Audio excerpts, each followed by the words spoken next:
Hello guys! Do you know how many evil Russian aircraft we have destroyed since the start of the invasion? A lot. Let me know your versions in the comments below, but remember to add one more, because tonight Ukrainian drones burned Russian TU-134 while it was still on its military airbase in ORENBURG. Our military strategy to demilitarize Russia continues successfully, because just yesterday I've reported about Russian Su downed by F-16, and here we go again. And more visits of Ukrainian drones prepared for the rest of Russian military airfields. And they feel that. They are afraid and they are desperate for the support of other authoritarian regimes. That's why we feel in Ukraine that rumors about North Korean soldiers on the front lines are not rumors anymore. Russia is seriously getting ready to involve them in the mid-grinders it organizes in Ukraine. And that's crazy, because this actually marks the start of the Third World War. And no, it's not the West or Ukraine that are escalating. Russia constantly breaks the laws and provokes. And this has to be stopped, and hopefully we will be allowed to strike back when, you know, thousands of North Korean soldiers are coming. So let's discuss all of these important topics in the video from an ordinary Ukrainian perspective. My name is Anna, I'm from Ukraine, I'm in Ukraine, and if you want to see Russia defeated, subscribe. We will discuss that sometime soon on the channel, and every step is important in the direction of our victory. And our victory means total defeat of the Kremlin and demilitarization of Russia. This will make not just Ukraine, Europe, a world a safer place, but even Russia itself. So, according to the official reports from the Ukrainian intelligence, our drones did good job tonight when visiting Russia. And the ORENBURG region, yes, our geography lessons continue, and they have destroyed a very big Soviet aircraft TU-134. It is actually old. It was constructed perhaps in the times of the Cold War, and it can be used on various missions, starting with transportation of military equipment and finishing with the transportation of military commanders. But any destroyed aircraft is another achievement in the demilitarization of Russia that right now actually desperately lacks resources, human and weapons, and they are very dependent on countries like the North Korea, China, Iran. And it is also a message to the population of Russia that no, not everything goes according to the plan.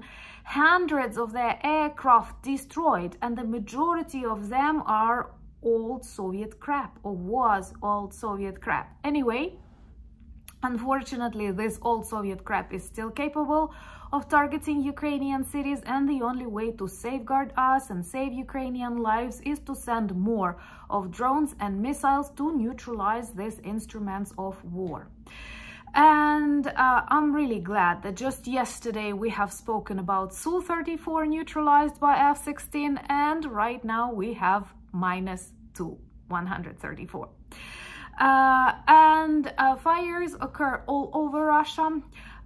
Actually, lots of their people do not want to work on military objects because they realize that's a danger, and this danger is purely imposed by Putin and people who support him. Unfortunately, there are millions. Please subscribe to see the defeat of the Kremlin, and also to be prepared to fight against Russian fakes, against the narratives they use to cause chaos and troubles in our societies. No matter how far away you are from Moscow, they can target you with their poisonous messages. And one of these messages is stop escalating, let's not provoke Russia, when in reality any victim or people who support the victim cannot escalate, and Russia does it continuously. Because there are more and more reports, including the intelligence reports, and even President Zelensky now speaks about that Russia is ready to send thousands of North Korean soldiers to Ukraine. And those of you who are interested in these evil processes and pay attention to things happening in the North Korea, you might have seen that they started developing a railroad from the North Korea to Russia. At first they were talking about tourism to North Korea, but even like Russians don't want to go there. And it's obvious they've developed this railroad because they need to supply missiles, and they now need to supply people to the front lines. Right now, it is already a fact that some North Korean military were already involved in this war because they helped to maintain and use these ballistic systems, missile systems that Russia actively uses against Ukraine, because even evil Russian military vloggers report that up to 50% of the missiles that Russia targets on Ukraine are now of the North Korea production. So, my dear Russian supporters, stop saying that Russia is strong and like Ukraine needs support of others to win. Russia is now super dependent on the support of such isolated and crazy regime as of Kim Jong-un. And after the missiles that North Koreans keep sending to Russia and Ukrainian drones keep neutralizing while still in Russian ammunition depots, they've decided to send more people. And I feel very sorry for the people of the North Korea. Well, first of all, they've been born in the wrong place, in the wrong time. And now two of the dictators agreed to neutralize more of their human resources. I hate when people are called human resources. This is very inhuman, actually. And I am looking forward to the reaction of various international organizations and global leaders. I hope they will not express just concerns about what is happening, because, guys, this is insane.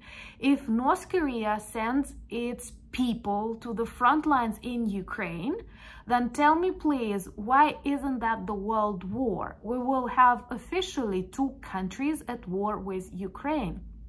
Russia being the largest country in the world and North Korea being the craziest. And you will still doubt whether to allow Ukraine strike back or not. This is insane.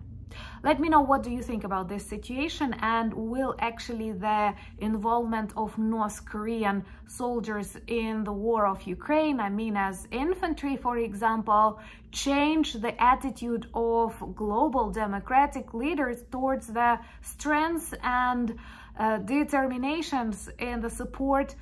And I don't want to say of Ukraine, I want to say the support of the defeat of Russia, because that's what we need. It's not about Ukraine, it's not about territories, it's not about resources. It is the fight of authoritarian regimes that disrespect human life and believe they can dictate the rest of the world anything they want just because they have weapons or they are crazy enough to violate all agreements that actually helped us live on this very complex planet for so long. So this is insane. And this is a level of, I don't know, irrationality that they demonstrate. Subscribe to demonstrate your solidarity with Ukraine and all the people who respect freedom. That's actually not just a word. That's something we stand for and fight for, together with our lives. And it's very difficult for me to comment that on YouTube, and I will not say much because unfortunately all the social media are too sensitive. But just have a look at what Russian soldiers do to Ukrainian prisoners of war. They don't let them stay alive after they give up. And there are numerous videos that demonstrate these executions. And what? Where is Geneva Convention? Where is the reaction of the world? If we lose this war, and by we, I don't mean just Ukraine, I mean all the democratic countries that support us, this will be the demonstration that any country with a crazy dictator and nuclear potential, or just a desire to bomb cities and destroy human lives, can do anything they want. This is why we need police in our cities, and this is why we need the defeat of Russia in the world, to demonstrate that law and order, respect of human life, human rights are not just the words that people repeat from, you know, like speech to speech, but these are values by which we live, and we fight for them. We risk our lives every day in Ukraine, on the front lines, the bravest and the best of us, but even those who remain living in Ukrainian houses, who remain studying in Ukrainian schools, who drink coffees in Ukrainian cafes, because all of these places are dangerous with the criminals like Putin. And all the places around the world are a danger. So stop being afraid of the defeat of Russia. Stop being afraid of the collapse of the Russian Federation. This choice was made by Putin when he first invaded an independent country like Georgia in 2008. And weak responses provoke dictators. They treat it as a green light and they want to continue. I know you know that, but please share the videos with those who doubt. Share them on your social media platforms, because there are too many Russian voices and not enough from those resilient countries that want to stop the evil. Subscribe if you're new. Join me on Instagram, Threads, Discord, and X. And also, I want to congratulate the beautiful and kind people of Canada who celebrate Thanksgiving today. And I want to say thank you for all that support and love that we feel. And I honestly think that Thanksgiving, the very idea of giving thanks, is a very good thing that we have to introduce here in Ukraine as a holiday. Because we do have a lot of friends around the world that we want to thank. Happy Thanksgiving, Canada, and soon in the United States.